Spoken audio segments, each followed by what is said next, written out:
like you talked about, it's all about that headshot. If you don't feel confident in your ability to hit a headshot with that Mm-hmm. optic and a bolt action situation, then you're better off with another sniper.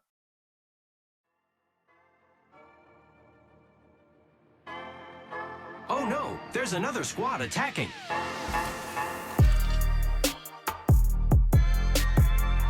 Welcome to the third party, an Apex Legends podcast hosted by myself, Shay, and joined as always by my co-host, Henry. Henry, how's it going today?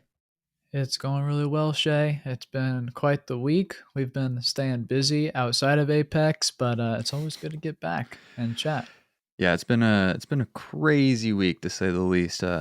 Third party business is going great right now, and the personal lives are going great as well. So yeah, but it is nice to always have this little reset we record on Tuesdays to talk about Apex and really catch up on everything. But we got a fun episode today. We're going to be discussing everything you need to know about snipers and Apex Legends. Before we do that, though, we want to make sure you join our Discord to chat Apex, find teammates, and receive third party updates. Link for that is in the description. You excited for this one? I am. This was kind of requested. We kind of Mm-hmm. floated out there. Should we talk about snipers? It's one we've a little bit avoided in the past, and we got some positive feedback asking for it. So I Mm-hmm. always love that. Before we talk about snipers, though, let's dive into the news. First piece of news: the lead software engineer for Respawn talked a bit about the arena's ranking system on Twitter a little bit. It sheds a little bit of light on some stuff. It's more of a reaffirmation of what we already know, but I think it's interesting to talk about in response to some frustration about the MMR system and the ability to solo to high levels of arenas. And a person essentially was requesting a shift to purely base ranked matchmaking on your rank instead of your MMR. Remove MMR. The developer, Sammy, responded by saying this: MMR equals rank. You can be the same MMR, but a different rank. If you solo queue at a high level, it is extremely hard to find you other people to play with, as all the preds tri-stack, 3-stack. Same issue in BR. No D rank, so artificially better. MMR distribution is all right. Lots of average. Preds are rare. So obviously a lot of abbreviations in that tweet, but I think what we're reading into this is one, your MMR score, and I think the discussion is separate here on, hey, is MMR a good system? Like, does their MMR scoring work? But they're saying that MMR, you can be gold, you could be plat, you could be silver, you can have the same MMR based off your recent play and how you've been playing recently. Are you winning? Are you losing? But I think the insight here that's interesting is that essentially, further admit from a dev, if you solo queue at high levels and you try to go solo to masters, you're screwed. There's not enough good solo queue players out there. Every good team, every good pred is 3-stacking all the time.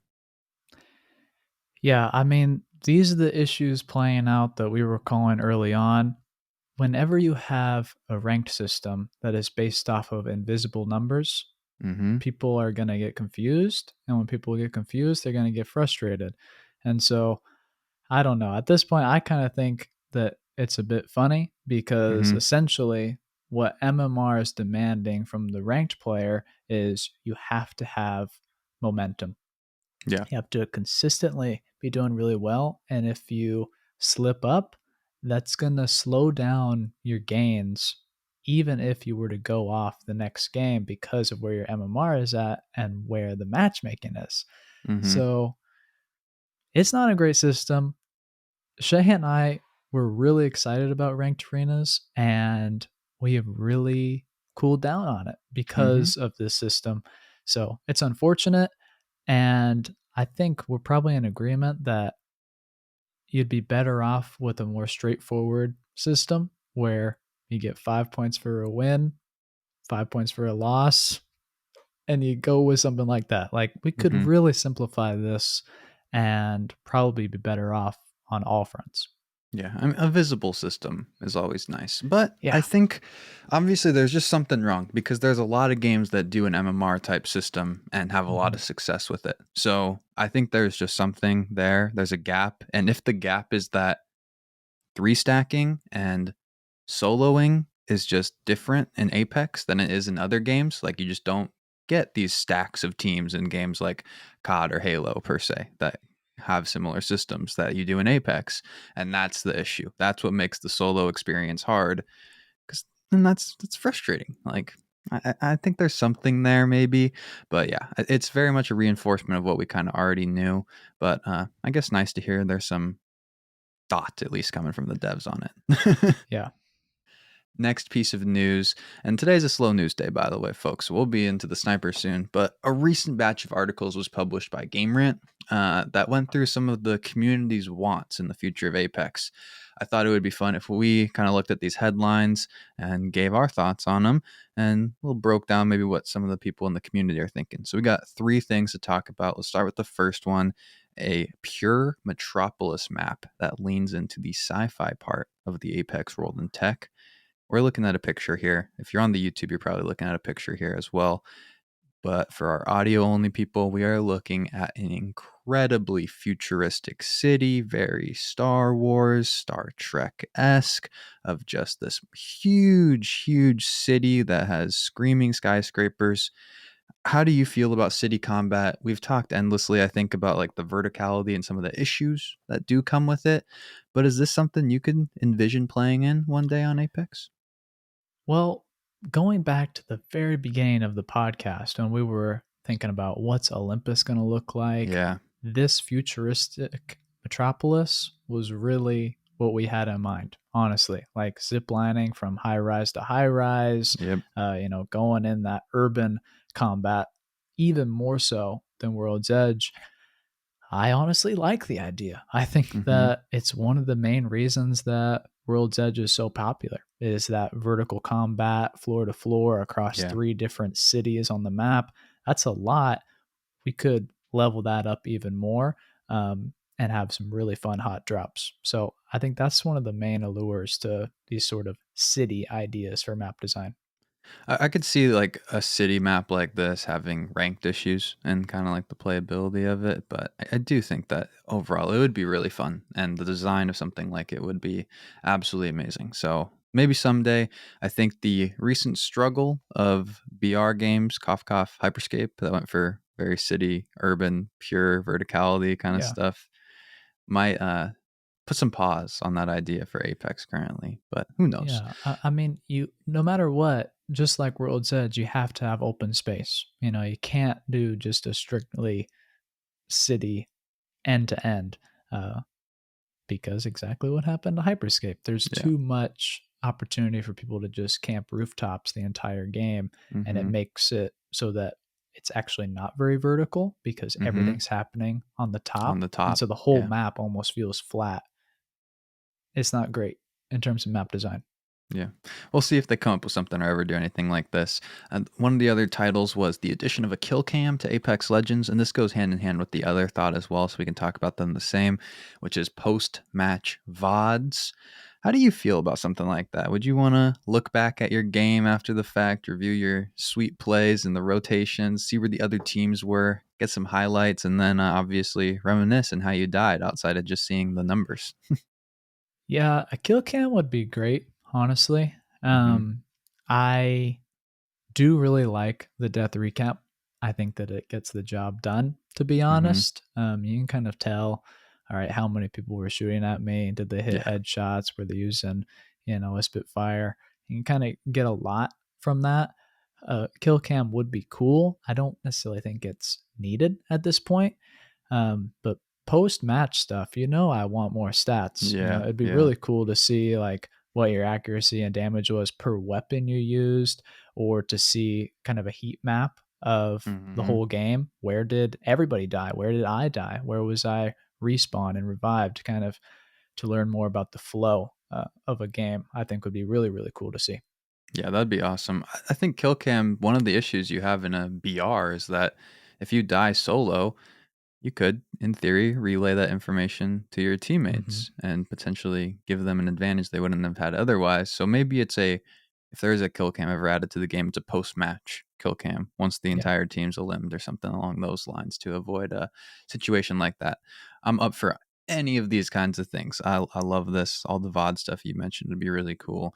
It would provide some really cool opportunities to do some awesome commentary on games as well, and totally. that would be quite exciting. That's going to wrap up the news, though. And with that, we're going to talk about snipers.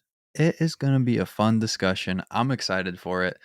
Snipers and marksmen's, kind of these longer range guns, have really been a constant topic of conversation for us in this most recent season. I think between those weapon changes introducing maybe a more long range meta, a little, cough triple take, and then this new map, it's got these long range lines of sights. We're engaging in more of these long range fights than ever. And it's a good time to take a peek and talk about the sniper meta again, because we keep talking about random snipers when we talk about marksmen and stuff. And now we can sit down and compare all these ones, pit them against each other, which we haven't done in a while. And that's, I think, one of the key components of why we're going to be talking about snipers today.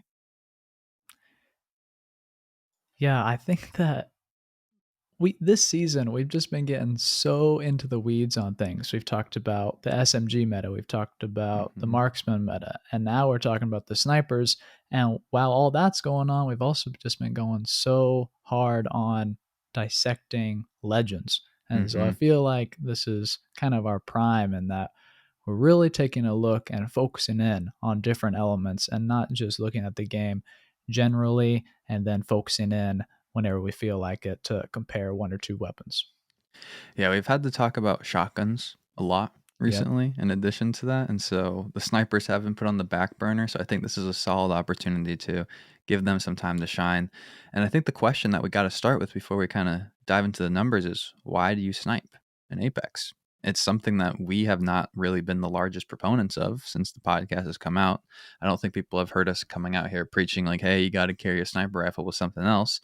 And I think that despite the weapons being a really strong style of play, that's just not always equated to our version of winning, at least. I think this has slightly changed, though, in terms of our opinions on it, whether it be the power of the snipers or the map environment that we're currently playing with that encourages this long range, successful sniper meta. So the reason the snipe's really simple. You make your longer range engagements easier and you put pressure on teams that are rotating. I think those are two of the key components. Imagine if you and your team rotate to a late game power position, but everyone is just sitting there with their close range weapons. You're running your 9 and your shotgun, like some of our favorite Wraith mains love to do. And you're just waiting for that final fight, just sitting there. By all means, this is very successful for a lot of people and good work. And I think it's something that we see a lot of pros do, especially in the late games. It's very successful. But if you carry a sniper, you can really try to dwindle down those opposing enemies, weaken people, make their lives harder as they try and rotate into safe spots.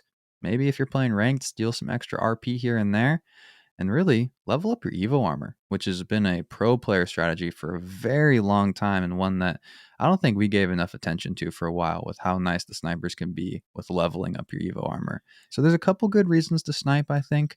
But overall, it is a slightly different style of play than what we are used to talking about in general.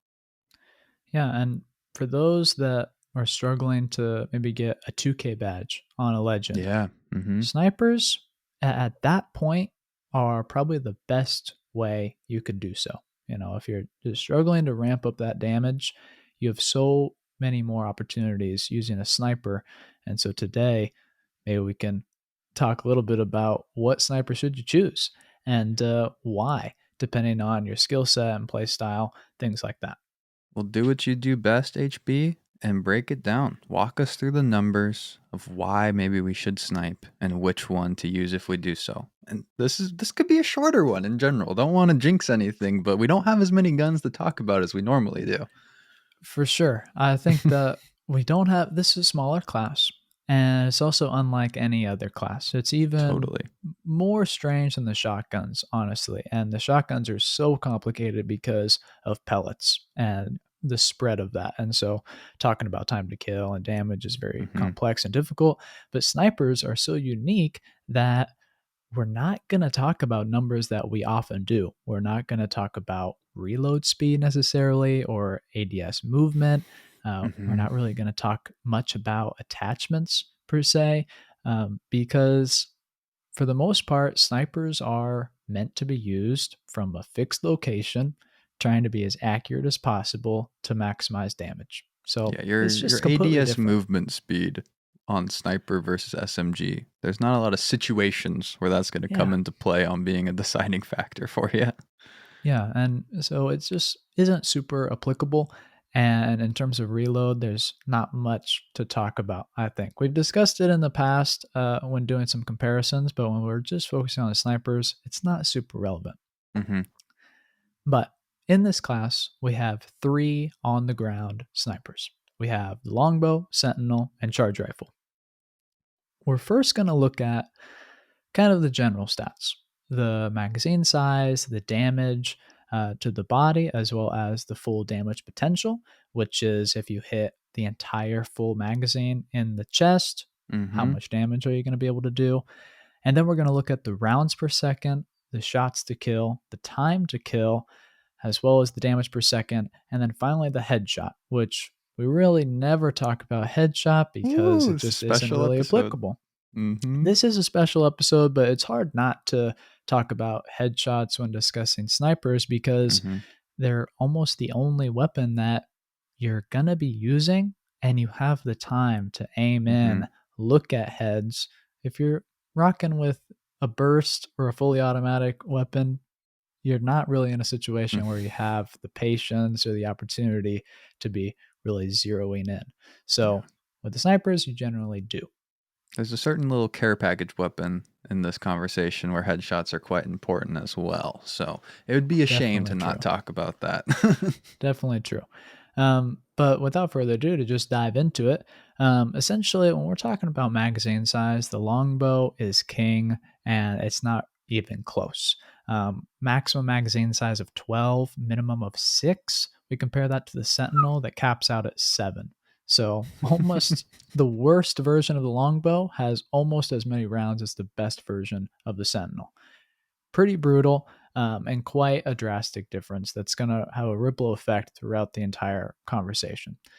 Then we got the weird one, and we have the charge rifle.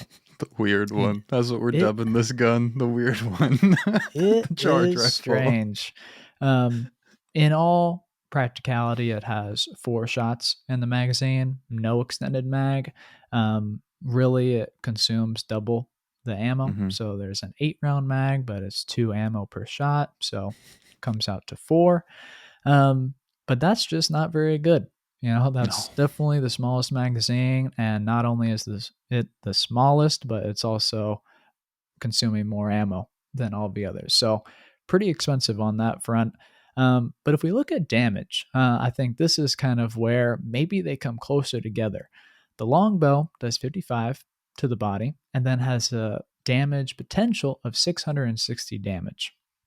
We talked about that Hmm. on a recent episode talking about the marksmans, and that this is kind of what you might call a firing range stat that it's not super applicable because unless you're Shay, you're not going to hit all 12 shots of the longbow.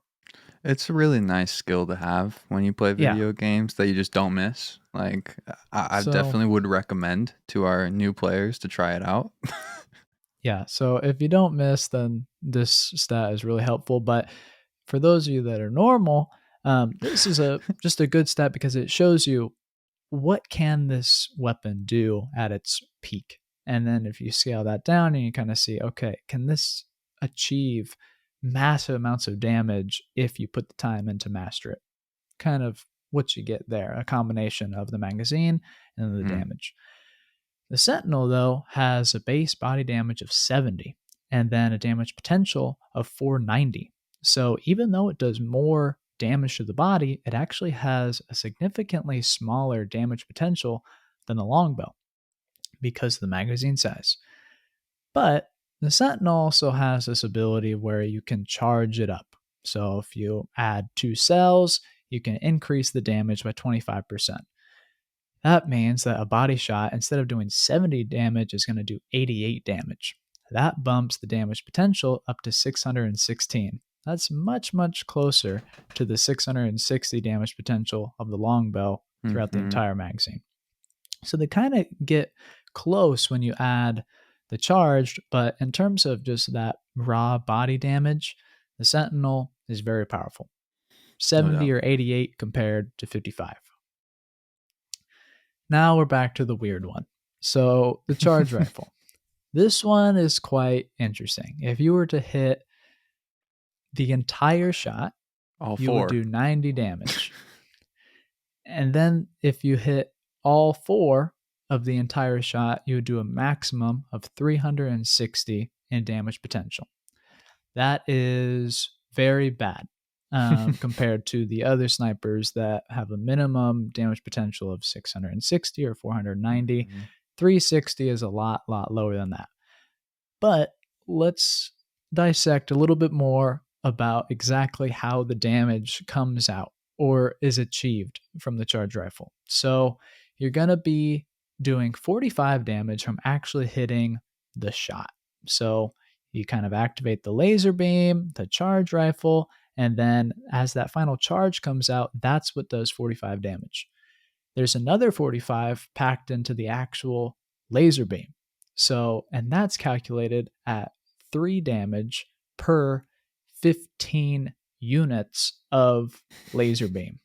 Not complicated at Super all. crazy. So you can hit a charge rifle for 3 damage. You know, if you barely touch them as they're moving, you can consume 2 sniper ammo and get 3 damage out of it after making some contact. That's tough. That's not great. And if you miss the actual beam, you're going to be doing the least amount of damage of any sniper. So even if we put it in its best light of hitting the entire shot at 90, it still is so poor on its damage potential that if we put it into a more realistic situation where you're hitting maybe 50 or 60% of the full damage of a beam and the actual shot, it's not going to be pretty. So, charge rifle is a little weird, but it does have this unique feature For sure. that because it has hit scan, and what that means is that where you aim, that's where the damage is going to go. No bullet And drop. no bullet drop. It's a laser, literally. So It's literally a that laser, yep. is an advantage when you're talking about long range engagements, potentially even hip firing this weapon, as well as all ammo slows enemies down when it hits. Now, because you have a beam, you can use the charge rifle to do tracking damage. So while an enemy is moving, you can just drag over them with the laser beam and slow them down to make it easier to hit the final beam on. So, in some ways, even though how the damage is carried out on the charge rifle, it gives you a little bit of an advantage just based off of how that damage is distributed. And a nice little bonus on the charge rifle is the fact that I love it when my teammates use it. It doesn't always help me out, but when someone's getting slowed by this beam over a second or so and then getting hit, it does make your fellow sniper shots a little bit easier, just a tad. So it's maybe a potential nice combo if we're going with multiple snipers on our squad. Yeah, and when we talked about the triple take versus the longbow, we gave an edge to the longbow, but it's that subjective choice. Would you rather miss and do 0 damage Yeah. or miss and do some damage? The triple take provides that, and the charge rifle certainly gives you more opportunity to do something rather than nothing if your accuracy isn't all the way there. But moving right along, that's enough talk Keep about it the charge rolling. rifle. Rounds per second. So how many bullets are you going to be able to cycle through? Longbow, huge winner here at 1.3 rounds per second. Very impressive when you compare it to the Sentinel that's at half a round a second at 0.52, and then the charge rifle at 0.43. Very low. But the Sentinel has a hop up that allows you to combat it a little bit, Deadeye's tempo. But using that and timing it as fast as possible to really maximize the rounds per second only bumps you up to 0.63 rounds per second. So definitely doesn't get you as close to the longbow as maybe we'd like. You're still firing less than half of the speed of the longbow. Big winner there. But if we go into shots to kill, I think this is one of the most important metrics when we're talking about snipers. Yeah. The longbow is in the back of the pack here. It requires 4 shots to knock an enemy with purple armor with shots on the body. Mm-hmm.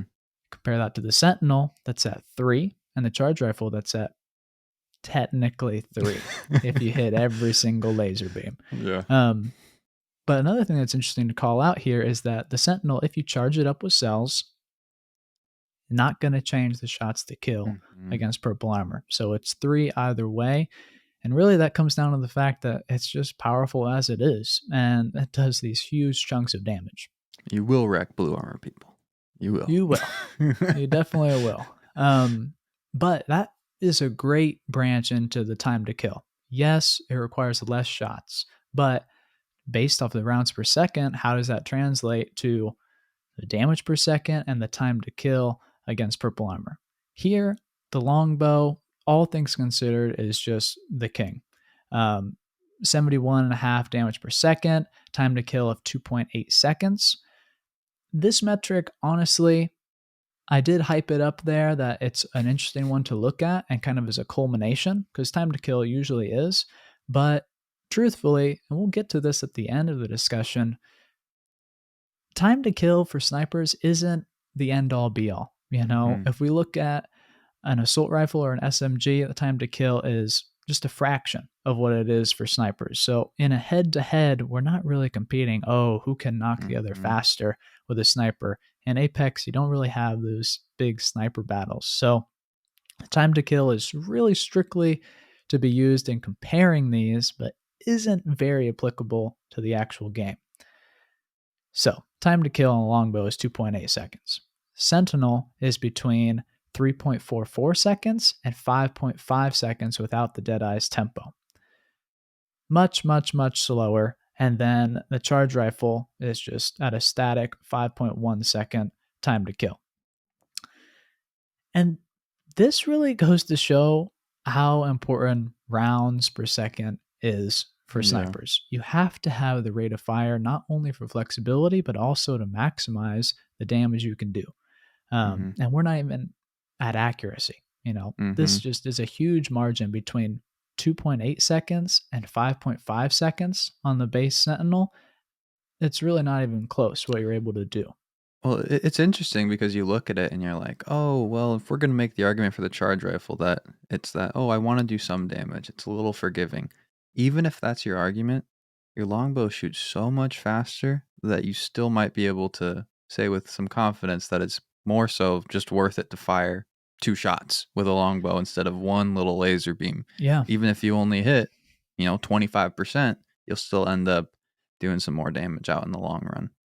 And that's the very reason that I love the G7 so much. For sure. We're a month from having the G7 on the ground.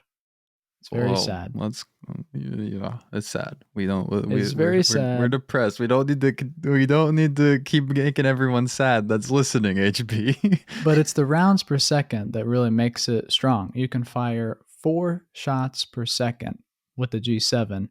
Even comparing that to the longbow that is very high in this class of kind of sniper and marksman, it's at 1.3 rounds per second. So it really comes down to that.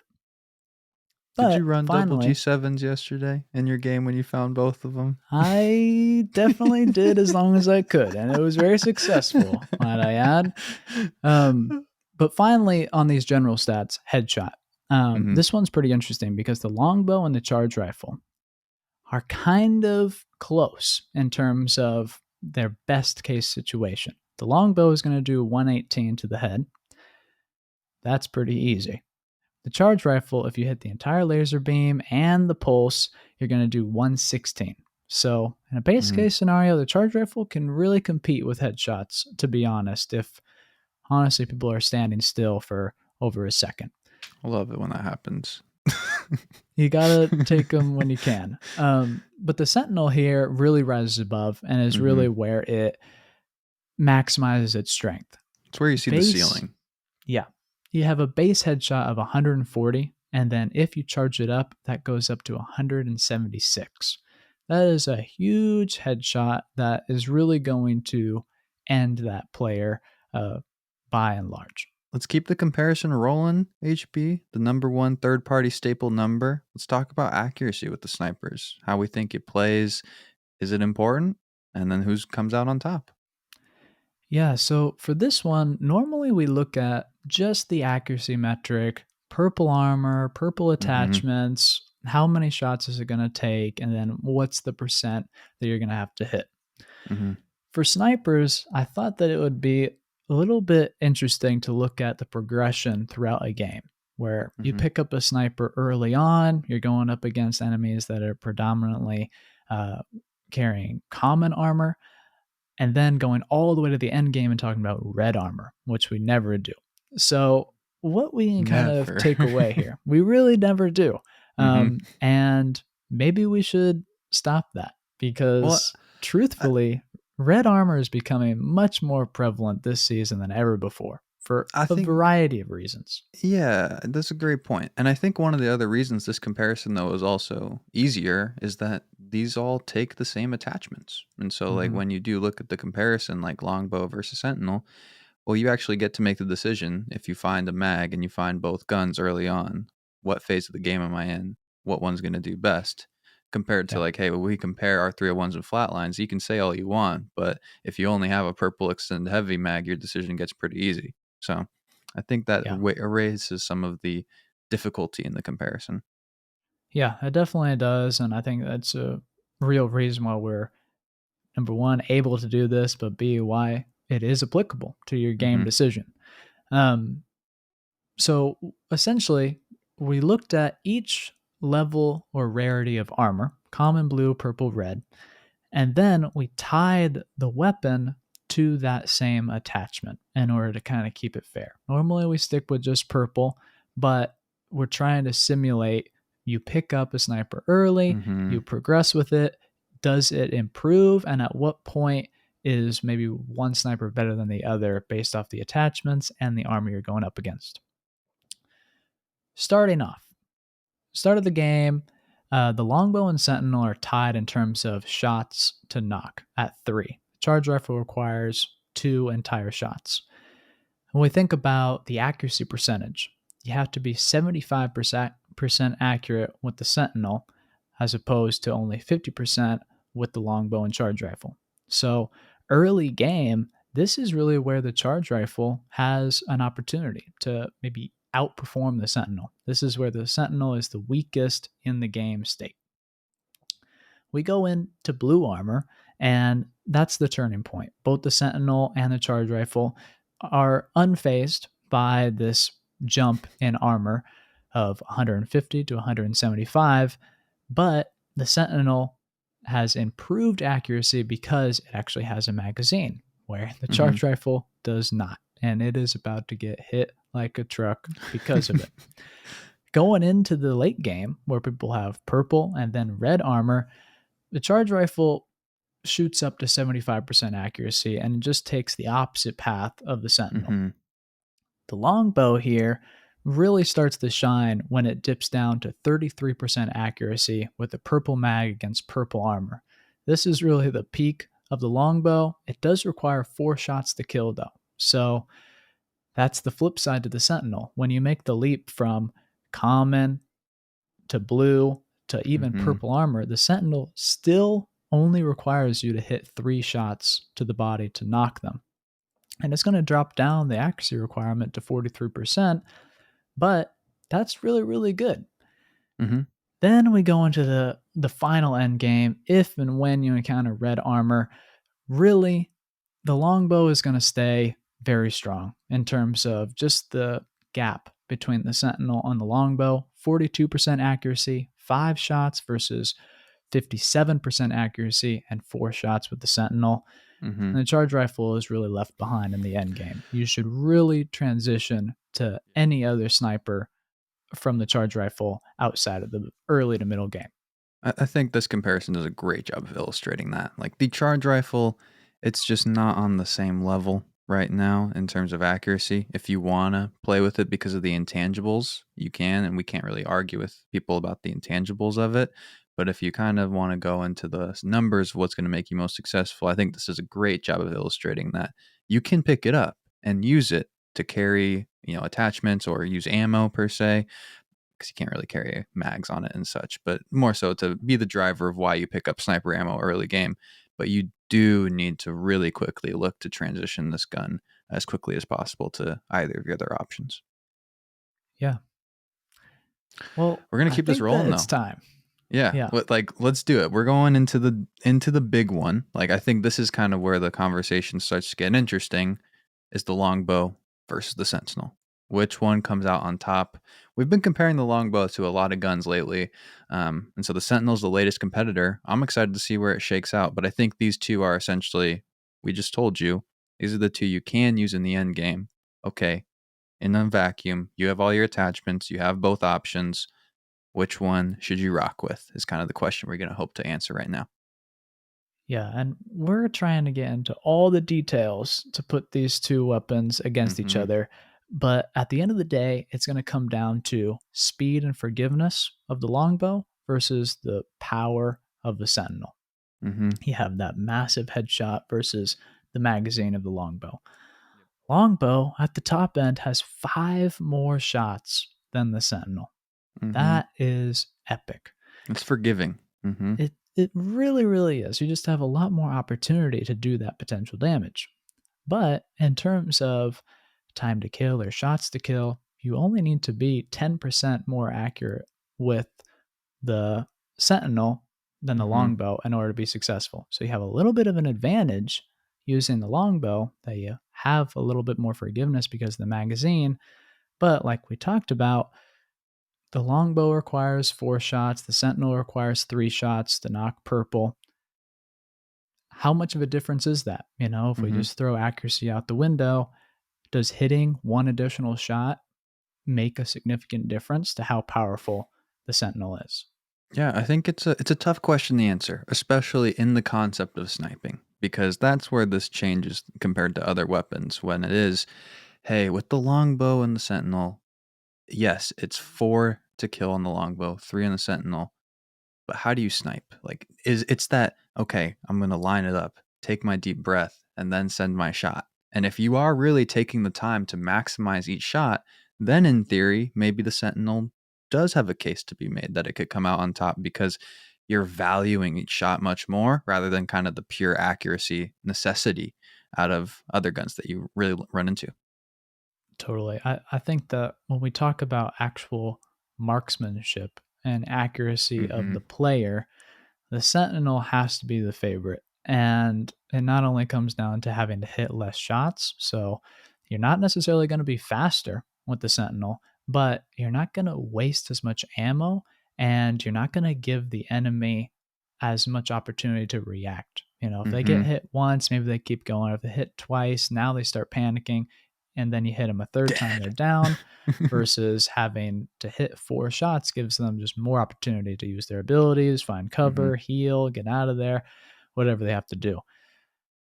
But the Sentinel, if you're talking about marksmanship, you have to discuss the headshot potential. Mm-hmm. Mm-hmm. It's just massive. 176 charged compared to just under 120 with the longbow. It's It's a a massive huge difference. difference. It's Mm-hmm. almost an entire extra shot of the longbow in order to make that difference up. And if we were to play out a situation where you use both snipers and the first shot is a headshot, bang, everything's great. How many subsequent shots do you have to hit in order to finish them off?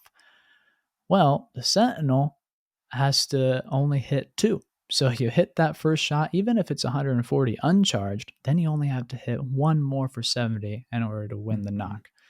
Longbow, even if you hit the the first shot as a headshot, you're still going to have to follow up with 2 additional shots. So Mm-hmm. even when we talk about headshots, probably obvious, the Sentinel is going to edge out in terms of shots to kill. Yeah, it's such an interesting case to look at with the snipers because when you start talking headshots and you start talking the use case of it, well, a longbow 118 is massive. Do you push a 3v3 immediately if you hit a 118 though at a mid-range engagement? 50-50 kind of depends on how your team wants to play. A Sentinel at 176 though, that's a game changer and a fight Yeah. ender in terms of if your team can quickly push depending on the legends you're using. And that's real powerful in of itself. It is like the baby Kraber for a reason. It doesn't get the full knock, but it does essentially take somebody out of a fight for a while and force a three Yeah, on two at a pretty big advantage. And that's valuable when we start talking about why you use a sniper. totally. I think a lot of listeners are going to hear that and say, man, I don't know if I'm going to push regardless of what happens. Totally But fair. what you have to consider is that for a lot of players, if they're hit for 176, Hmm. they might Phoenix at that. Yeah. If Hmm. you hit somebody 10 for seconds. 118, that's going to be a bat. Yeah. So you have such more opportunity with the Sentinel to Hmm. have a window to attack.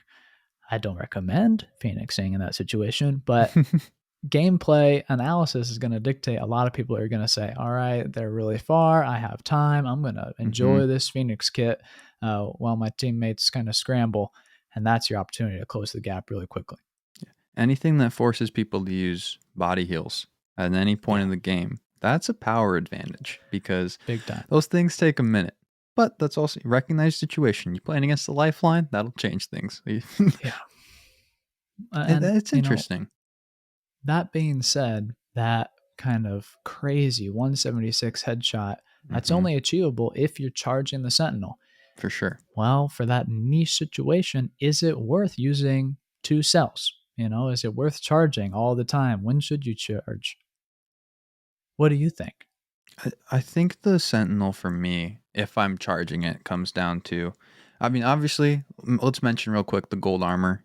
If you are wearing gold armor, it takes one cell to charge the Sentinel. And so that's going to be a huge advantage just in terms of loot balance. You're already at an advantage to carrying cells over bats, essentially. Not that one's better than the other in that situation, but you can to help your team out. So you can carry a lot of cells. It gets really easy to use. Charge your Sentinel as much as you want if you have gold armor. But if you don't, which is the majority of games when you choose to run the Sentinel, I still tend to charge the gun as much as possible. I will go out of my way to carry more cells. I will carry less grenades. I will carry less ammo of my other weapon to make sure I have more room for cells. And I think that is just about maximizing the gun, and that's an advantage you should try and go for. And it is for that 176. We kind of talked about how the 88 over the 70 is, that's a nice bump, but it's not changing your shots to kill at certain points in the game.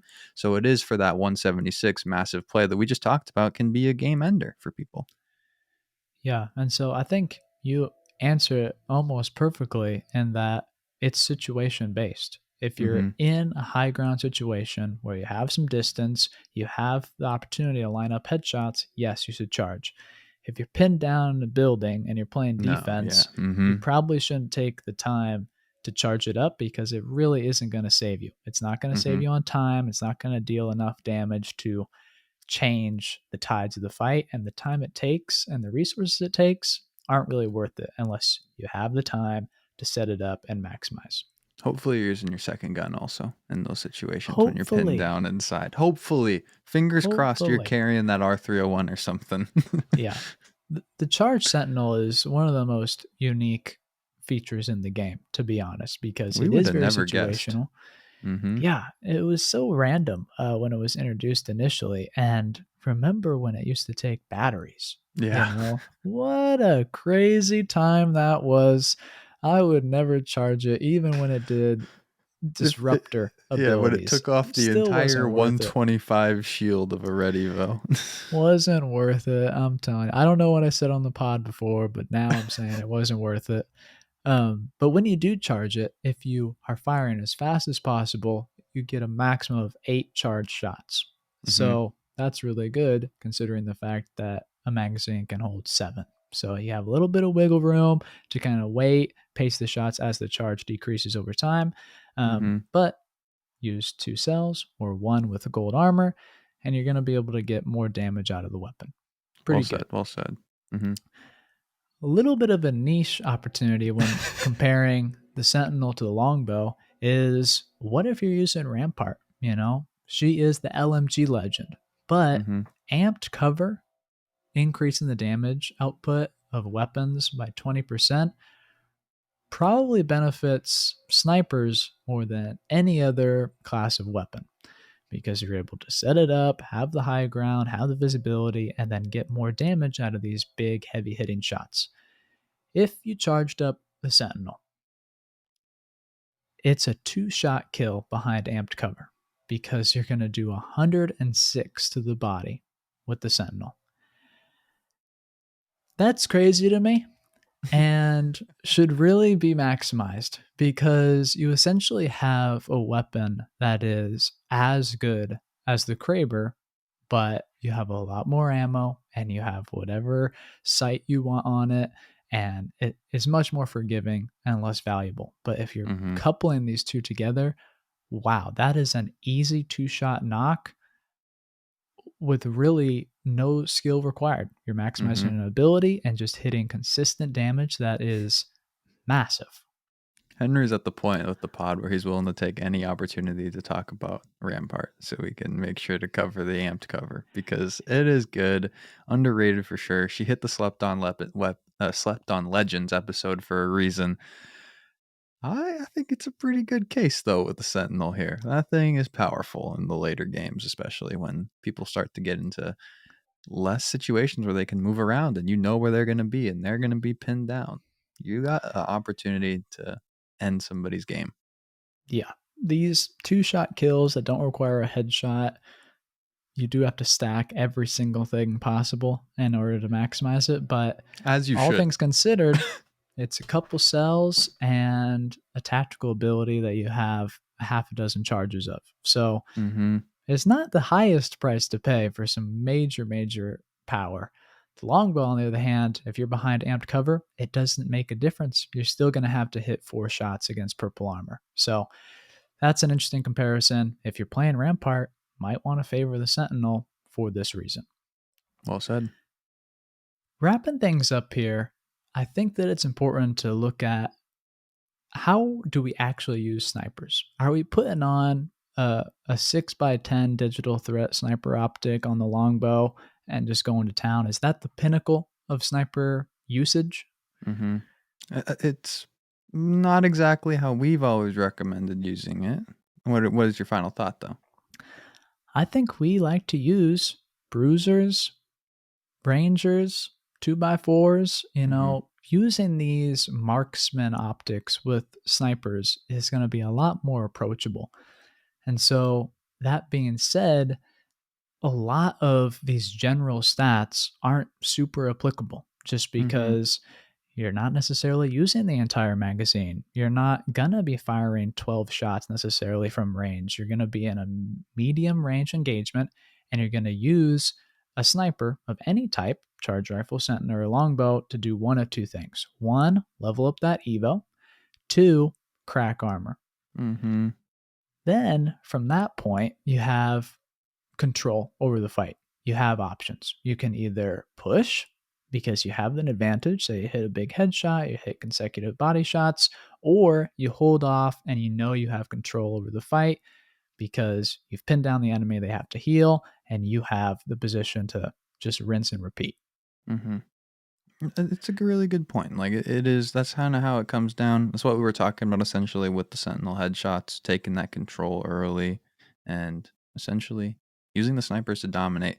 You're bold to use it 2 times on the snipers. I can't do it myself too much. I need that 3 or the 4 times scope for the most part. But I do like the versatility of the 2 to 4.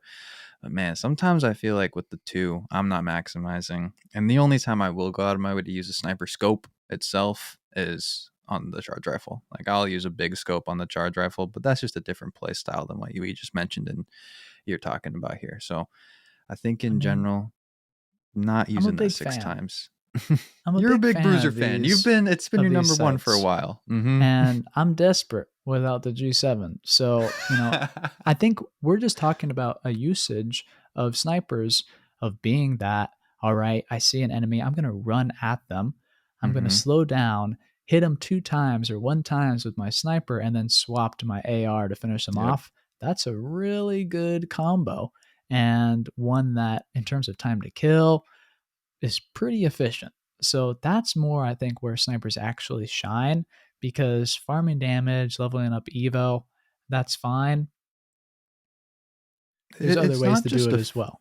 Yeah, it's not just efficient from a time to kill standpoint, though it's easier. Like, Yeah, it is a lot easier to only need to hit one or two shots with your sniper before switching to your full auto weapon and not yeah, forcing yourself to one clip somebody with a full auto weapon and giving yeah. them a bunch of time to react. It becomes a lot easier way to get one knock out. And that's an advantage we like to create. Let's wrap it up though, like in terms of this comparison. Longbow, Sentinel. Which one is your weapon of choice right now? I think that to cap it off, I actually like the longbow more. I'm It's not going to be closest thing hitting a to the ton of G7. headshots. I like that consistency. You do have that nice, headshot. I like the rampart, charging it up. That is cool. But for more general use, I like the barrel stabilizer. hmm I like having a lot more options, a lot more forgiveness. And yeah, just like you said, it's closer to the G7, which I'm just chasing. Yeah, I'm a fan of the forgiveness as well. I go longbow as much as I think we tried to make a little bit of the argument for the Sentinel, which is a good gun all by itself for sure. I think that longbow definitely does shine through. And the Sentinel does something for me, just makes me think about that sniper in the care package, which I think we should talk about now, and talking about the Kraber.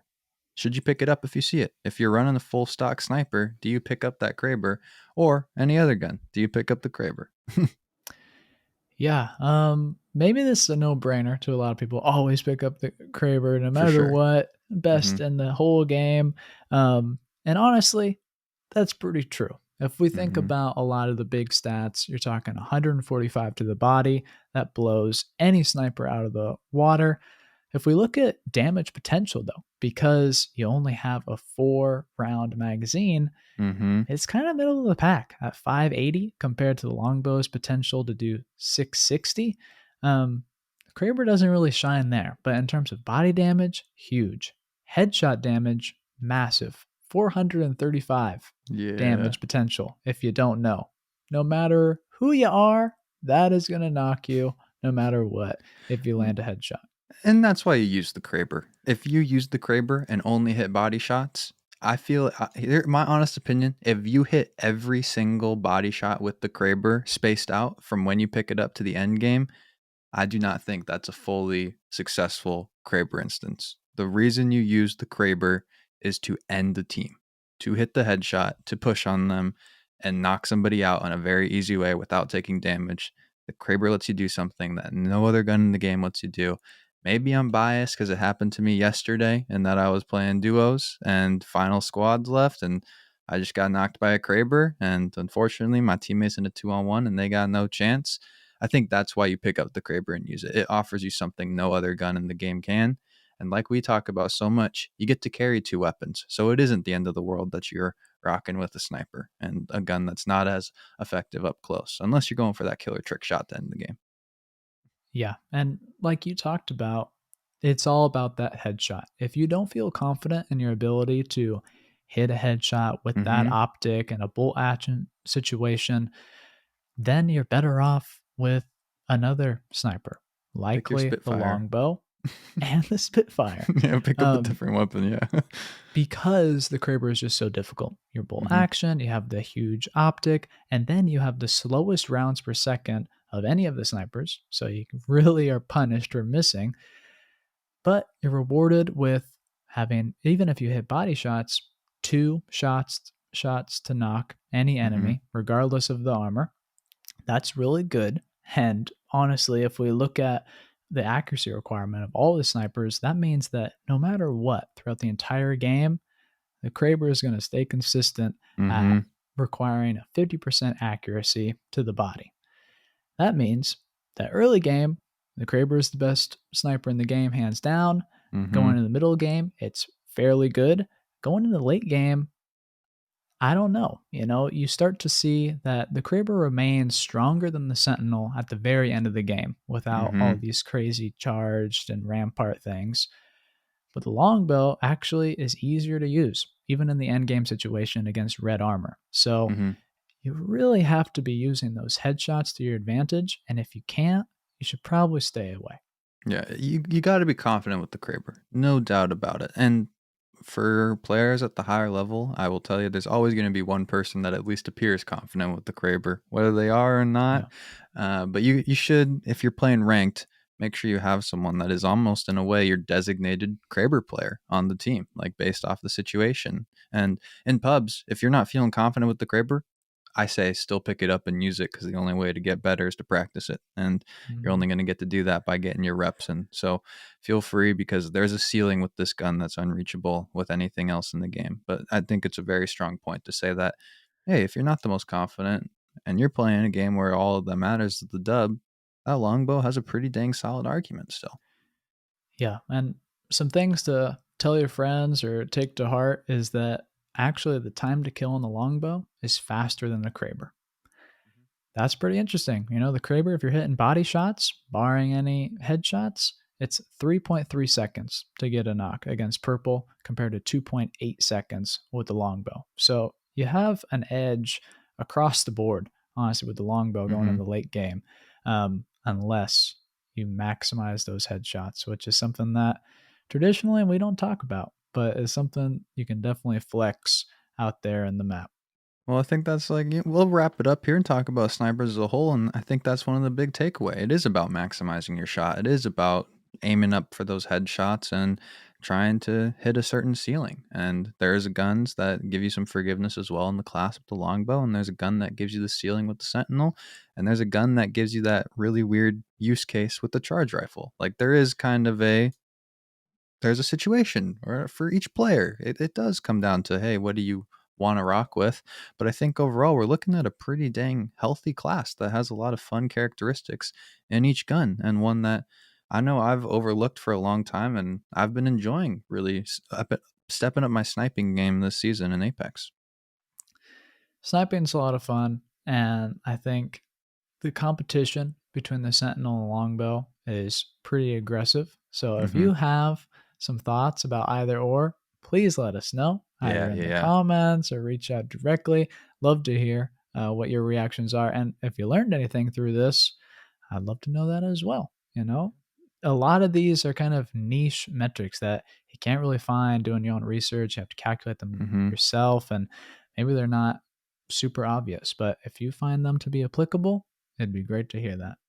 For sure. Let's wrap it up though by answering some 5-star questions. First question's coming from, oh, I can't pronounce it. PYESEY 95. That's the new backup plan. We're going to spell it out now that we can't edit stuff out on video pod. Here's the question though. Hi guys, love the pod. I want to know your thoughts on an increased amount of players on Stormpoint to 100. I've heard the idea thrown around on socials a few times. Also an idea on ranked duos. Would it work? Would it not? Cheers. Keep up the good work. Two good thoughts. Two interesting kind Yeah, of concepts. really good idea, honestly. I have also seen this discussion, tossed around that Storm Point is just very large.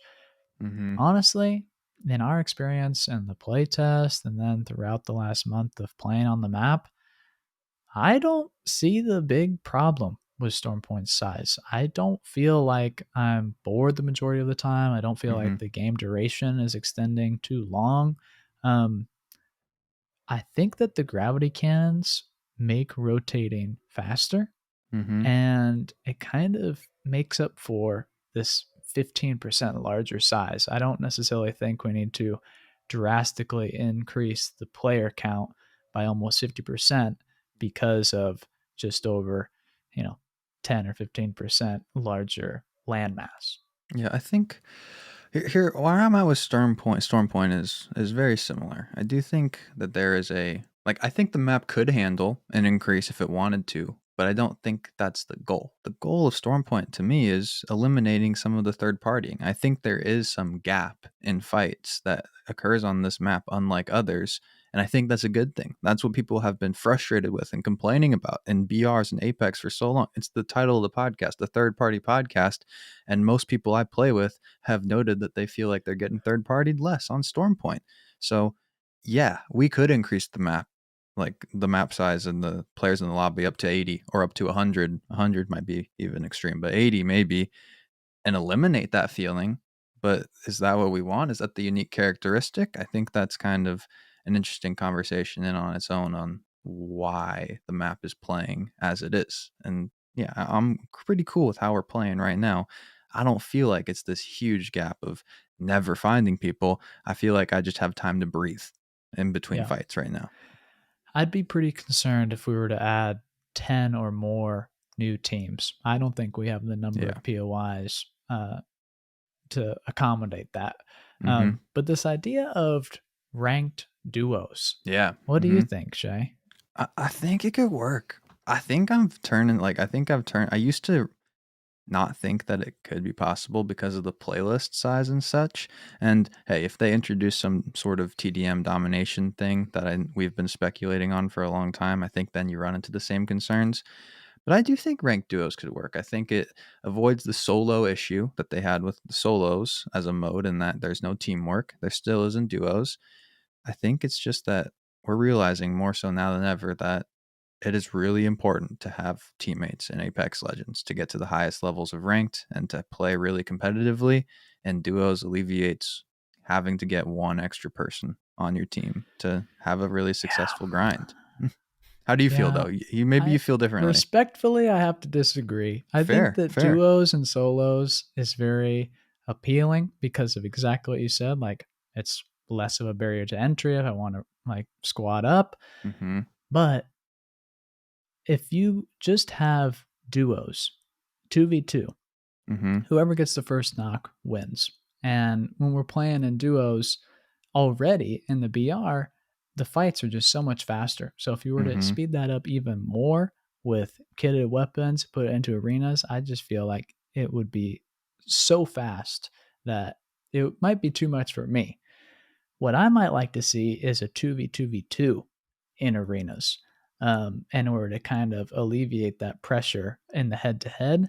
And I think it could be cool. You know, we're almost to Winter Express where we're 3v3v3. Trying something like that in an arena, I think could be a cool idea. Wait, were we speculating on that we're doing ranked duos in arenas? I Um, thought the question was for BR specifically. well, it could be for BR. I think that ranked duos in BR could be better, I think that's but what the question is though, right? I think it is. But Yeah. you think about that Well, time I to think, kill but and the isn't a time of the fight. 2v1 more realistic though than a 3v2? Like, in a way? Not when the duos playing together though. Yeah, but I think If people two people play shoot at duos to one, no fill, like, so they yeah, can still have that experience. I think people would say a 1v2 is a lot more possible than playing in a 3v1 if you're playing with one yeah. other teammate. Like, I I mean, think there's you're an on one argument side for of it, it, is I'm all. on the other side of it. You put into a duos or a no fill solo situation, you're removing a massive degree of the game, and that's Mm-hmm. expanding the time to kill, having heals, having abilities. Mm-hmm. It becomes so much more of a gun game, which is good for people like Mm-hmm. you that like the gun game.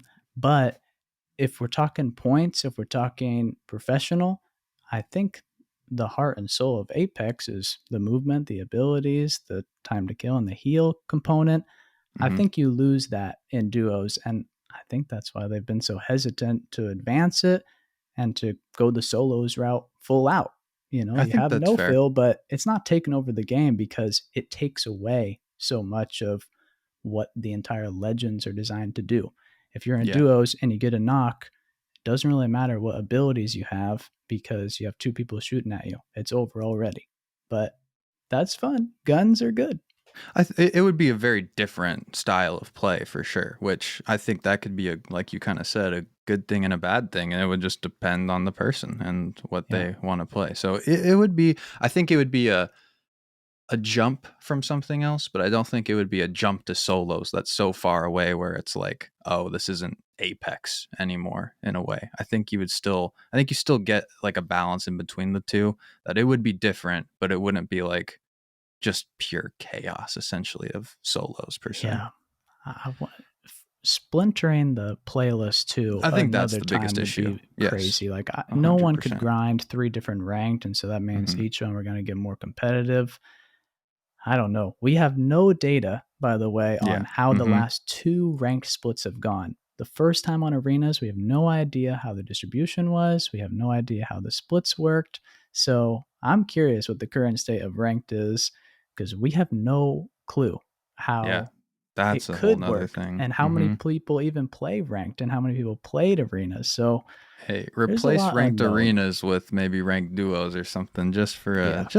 a split or something, and just to give people. If nobody's really playing ranked arenas and you can only play diamonds with silvers, let's switch something up. Yeah. I think that's a wrap. Well, we got that'll wrap it up for us. Thank you to our producer, the Third Party 10, who supports us over on Patreon. Subscribe on Apple Pods, drop a follow on Spotify, leave a 5-star review with your question. We'll answer it on our next episode. Follow us on Instagram and Twitter at Third Party Pod, and check out the Discord via the link in the description. Thank you so much for listening to the Third Party Podcast. We'll catch you next time. Peace. Hey now, another squad coming in. Boom! Whole squad down. Hey, brother, not today. Maybe tomorrow.